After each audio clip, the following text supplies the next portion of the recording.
up in early November and has a slate of eight candidates vying for 3 seats. You've already had the opportunity to hear from candidates Rick Love, Steve Vargas, and Roy Moore. Next week you're going to hear from Jim Gross, and then the following week we have a commitment from Don Iver. Our candidate today is Brett Murdock. Thank you, Brett, for coming. My name is Tom Deneni, and I'm from the historic South Peoria neighborhood, and it's my pleasure to be your interviewer, facilitator today. Our objective certainly is to make these interviews informative and allow the candidates to establish the factors that set themselves apart from the other slate of candidates, and really to learn their position on really important community issues. It's important that our conversation today remains civil, professional, and respectful, and I guess that's my job to facilitate that. So if we have to escort any of you out, I'll identify those as we go on. Let Marty do it. The following 18 questions, and some of them have multiple parts, have really come from community members and have really served as the basic guideline for the questions for all the previous interviews. So we'll be using that same slate of questions. There's going to be an opportunity, as time permits, for the audience to answer additional questions at the conclusion today. And our goal is to be out of here no later than 9:30, and feel free to excuse yourself if you need to early. With that, I think we'll start. Brett, if you'll take a seat right here, that way we'll get you on the camera.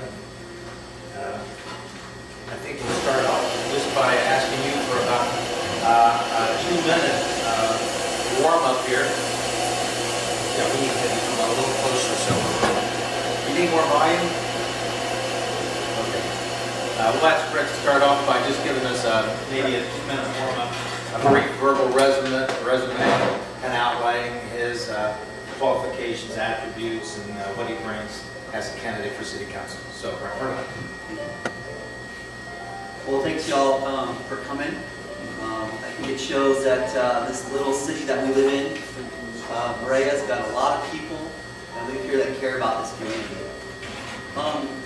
If I may, actually, let me start by saying that I'm a full-time law student. I have a class today at 10:15 at Chapman, so I'm going to need to cut out of here at about 9, no later than 9:15, so I can make it to class, just to let you all know. Hey, Keith. One of the, if I may, I'd like to start out with a question. This is is this too loud or? No. Yeah, would you just kind of start off with your kind of verbal resume? We just have 2 minutes and we'll get into the questions. Okay. Can everybody hear me now still? How's that? Yeah. This is a Berea Voices get together. Is that right? Is that right, Tom? Yes. Yeah. If I may, can I just see a show of hands of who is in the Berea Voices? No. Who are the Berea Voices? No? Oh, okay. I believe it's just an open community meeting. Oh, okay. And I think it's a very informal group of people that are. Okay. So not everybody here is in the Berea Voices. Okay. Are you? I don't know. The reason why I ask is I guess the Berea Voices is looking at doing an endorsement, and I just wanted to know who the Berea Voices was. That's all. Okay. Well, I guess. Okay. You got about 30 more seconds. Okay. So my name is Brett Murdock. I've lived here my whole life. I moved here when I was 4 years old. I moved into a brand new home in the Country Hills development. I remember going and having a look at the house when it was just framing. And when I moved in there, Country Hills School wasn't built, so I was bused from a bus stop at the bottom of Branch Lane to Air Vista until 2nd grade. And then I was fortunate enough to go to Country Hills School when it was brand new as a 3rd grader. Then I went to Brea Junior High, graduated from the brand new high school in '91. Went to University of California, San Diego, and got my bachelor's degree in political science and philosophy. I don't know anything about that. Then when I was there as a freshman, I started my first business. It was a landscaping company. I actually started out of my dorm room. The company was called Landlords. Owned that for 11 years. Hired a crew to manage it and take good care of it. Sold it 11 years later for a good penny. And started my second business, which was here in Brea, which was a clothing brand. I owned that for, okay, so I'll move on. So I let go of that, and now I'm a full-time law student at Chapman University School of Law. I'm in my third year. I sit for the bar exam in July of next year. Let's see here. Oh wait, okay. How's that? Yeah, it's just a matter of time. So thanks. We're going to get into these 18 questions, so it's going to take every bit of bit of our time. So thanks, Brent, for that. We have 18 questions. Some of them have multiple parts, and so we'll try to move through these and give opportunity for the audience at the conclusion then to ask additional questions or clarifying questions at that point. Question number one. How do you view the role that council plays in the management of city and city staff, especially executive management? And then a follow-on, please describe what you think is the optimal balance of power between the elected officials in the city and professional staff. He's going to ask you to grab the mic. Okay. Well, I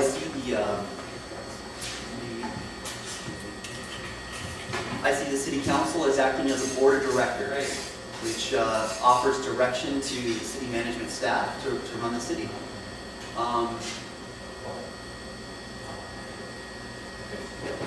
And balance of power between elected officials and professional staff. The balance of power. The city council's job is to. Tom, could I get you to say actually pass, kind of like pass it back? Oh, Because okay. back here, people don't hear very well. Okay, so you want to repeat the question? I want to ask a question. Yeah, okay. Second part of that question was, please describe the optimal balance of power between elected officials and professional staff. I see the city council as, like I said, the board of directors, and they give direction to the staff, and the staff follows the direction of the city council. Second question has to do with present council. Two of the current city council members endorse your candidacy. Some in the community are viewed. Three, okay. There's three. Yeah. Okay. Marty Simon, John Bowman, and Don Tuck. So many of the community are disappointed as what is perceived as a three council member voting bloc. How would you position yourself in regards to that voting bloc? And do you view the present council as strong, proactive, or weak? First of all, every single person that has endorsed me in this candidacy, I have said to them that I am an independent thinker, and that is the cornerstone and the keystone for why they've chosen to endorse me. The second question was, Do you view the present council as strong and proactive, or as weak? strong, proactive, or weak? I would say that it's, like I said, that the city council is a board of directors that gives staff direction. And I see that that's the way the city council is, and that's the way the city council should be. Question three. Neighboring cities such as La Habra, Fullerton, and Placentia have all announced cuts in managerial salaries within the city payroll. How would you consider a similar strategy as a means of maintaining fiscal responsibility? Would you be willing to cut executive salaries by as much as 10%? As a 20-year city employee, maybe you could give some thoughts on how you would disengage your long-time employment with a new role as a city council member. Well, let me address my 20 years of employment with the city of Brea. That has been just during the summers. It's funny, I'm a seasonal employee, so I'm hired in the beginning of the summer, right around in April or May, and then fired at the end of the summer in September. And that is the case, it's always been that way, and that's the case this last summer, which will be and is the last summer, I'm sad to say, working at the pool. It was a tough goodbye. You know, I've been there 20 years. In fact, I started there as a volunteer when I was 13 years old and dedicated, obviously, a large portion of my life to working there, and I've taken it upon my shoulders and in my heart to make sure that the kids out there that are safe. So as far as me being an employee of the city, in fact, I'm no longer an employee of the city. I think I was terminated last week or the week before. And then address the issue of management salary. Yes. He said that. Yeah, really. So the issue of management salaries, it seems as though, you know, there should be a quid pro quo if we're going to be, you know, asking city employees to take cuts, the management staff should as well. Over a number of years, the use of the 10-city survey has been used within the city to determine executive salaries. You may have a copy of that survey as part of your packet or whatever. What repercussions arise from this survey, and would you propose or suggest any changes to this approach? I think the approach makes sense. You know, the other 10 cities give us a perspective as to how we compare to how other cities are running their government, and it kind of gives us a good sounding block to know how our compensations compare to other cities. Okay, so now we've got a hot issue, that one's kind of been most recent in the news. Maybe a yes or no answer to start, and then a follow-up to that. Would you revisit the fire services delivery decision?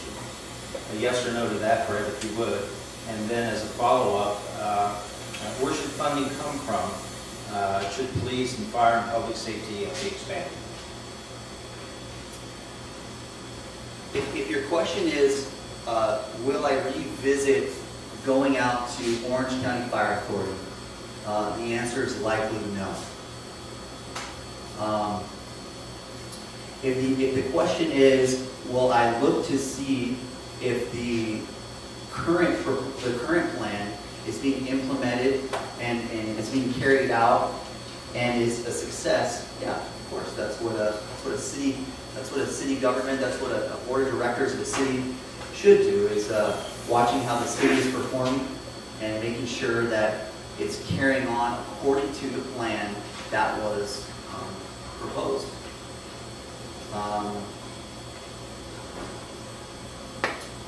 And the follow-up? Yeah, and where would funding come from? Should additional police or fire be expanded or public safety be expanded?